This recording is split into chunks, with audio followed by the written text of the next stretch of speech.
Hi everyone! I miss you all so much. Like so much. I know the last couple weeks have been a little stressful and a little crazy, so I figured we could do something fun together. And what is more fun than reading? So I got Diary of a Wimpy Kid, Wrecking Ball. You're welcome, Dylan Munson. So over the next couple weeks, I will be reading a couple pages at a time and posting it to the ELA Google Classroom. Today we are going to read up to page 29. Isn't that right? Page 29. Diary of a Wimpy Kid, Wrecking Ball by Jeff Kinney. To Scooter. March, Sunday. I've read that in ancient times they used to bury kings and pharaohs with all their possessions. Back then, I guess they thought you could take your things with you into the afterlife. Well, if I get buried with all my junk, I might really regret it later on. Mom's having me do some spring cleaning to get rid of the things I don't need. Well, that seemed like a good idea until I realized just how much stuff I've actually got. I spent the whole morning going through my closet, and it's crazy how much was packed in there. And it's not like it was organized or anything. I've basically been throwing things in my closet since we first moved in. Digging through my closet was like going through my childhood. And the farther back I went, the farther back in time it took me. The stuff near the front of the closet was all junk I tossed in there over the past year, like homework assignments and comic books. But after I got those things out of the way, I started finding stuff I forgot about. I found a model rocket I got for my 10th birthday, and a costume I wore for Halloween a few years ago. And there was a bunch of other things I didn't even know I still had. When I dug a little deeper, I found something I thought I had lost years ago. It was a binder full of stickers I collected in the 3rd grade. I used to be obsessed with stickers, especially the scratch and sniff kind. I collected all the good smells like bubblegum and cotton candy and that sort of thing. But I had all the really gross ones too. So when a kid on my street wanted to know what giraffe poop or rotten meatloaf smelled like, they'd come to me. Sniff. One of these days I'm going to write my autobiography, and it's going to include scratch and sniff stickers to mark all the different moments of my life. And that's when I realized I had stepped in dog poop. Scratch here. Ew. I kept digging through my closet and found stuff from kindergarten, like a fish I made by tracing my hand on a piece of construction paper. I used to love doing arts and crafts back then, and if anyone ever tried to bully me about it, they'd get a face full of glitter.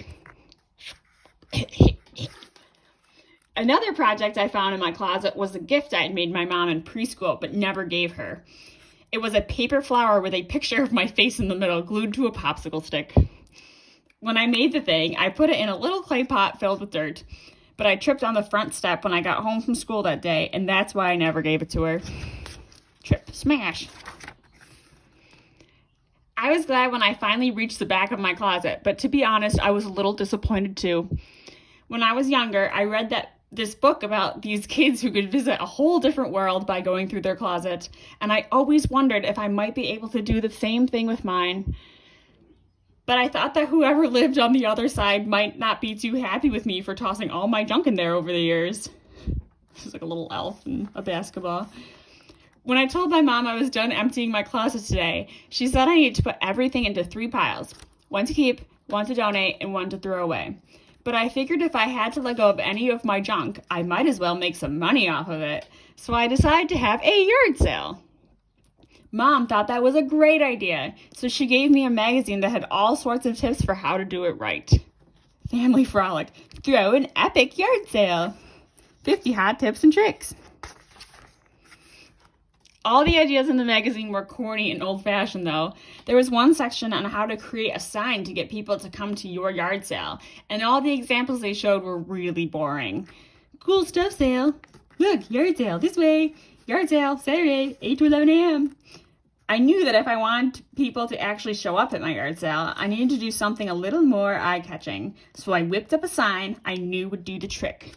A $100 bill found on the sidewalk. Please come to 12 Surrey Street to claim your property.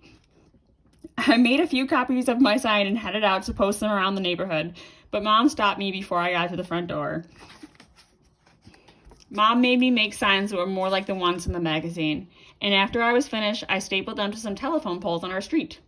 Then I hauled everything down from my bedroom and started setting it out on some plastic tables. Each table had its own category, like clothes and books and that kind of thing. But some of the stuff wasn't that easy to categorize, so I had to get creative. I had a bunch of gifts from my grandparents and older relatives that I had never even touched, so I put those things together on one table. Great gifts for your grandkids. I also had a bunch of birthday cards that were still in pretty good shape, so I used some whiteout to cover my name and set them out on their own table. Pre-written birthday cards, just add money. I put all my broken toys on another table and hoped some little kids who couldn't read would come to the yard sale. Fun toys, you break it, you buy it. I stuffed all my random art items, like marbles and a few pencil stubs, into some tube socks and thumbtacked them to a table. Ooh, mystery socks. What's inside? I also created a table full of things for people who had money to burn. Vampire bat shield, invisibility lotion, freckle remover, rare items, serious buyers only. I put all my old arts and crafts projects on their own table, just in case some kids needed a gift for their parents but didn't want to put in the time. Quality arts and crafts. While I was finishing up, Mom came outside to check out my yard sale, and she seemed pretty impressed. But she said I should hold on to the things I made myself, since that stuff is really special. I told Mom that if she wanted something, she could always buy it herself.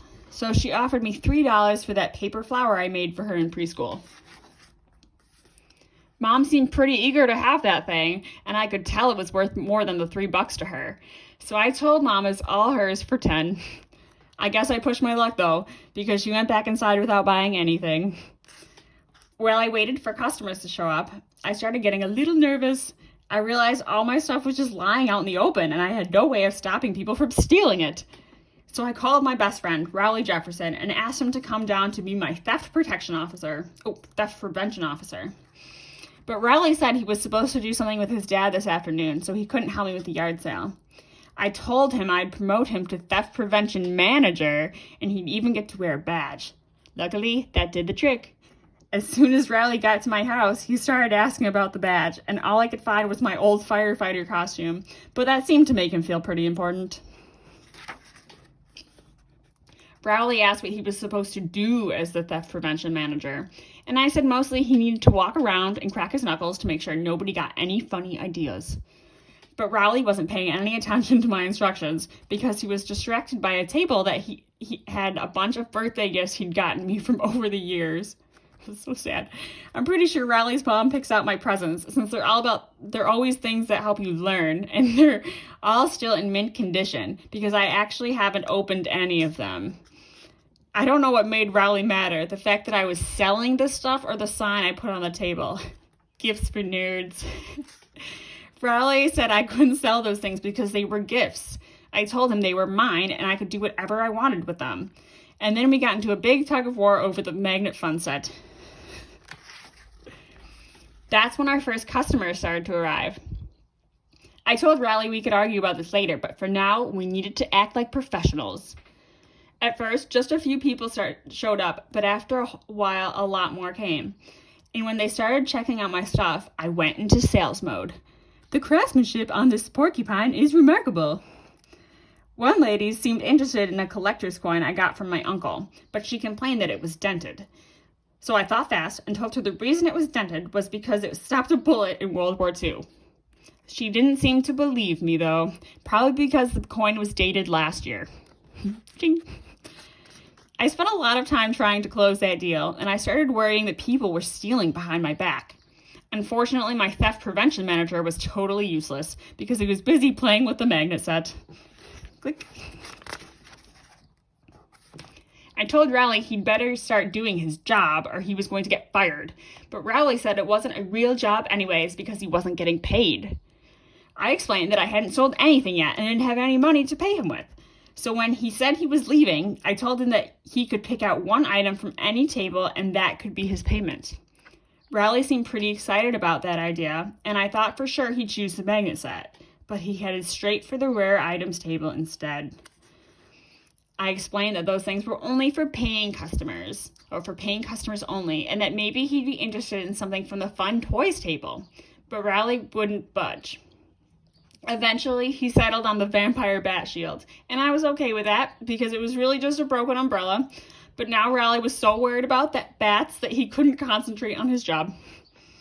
While Riley was fooling around with his stupid umbrella, I thought I saw a guy take an action figure from the collectibles table and stuff it in his pocket. So I ran over to deal with him. But the only thing in the guy's pocket were some used tissues and car keys.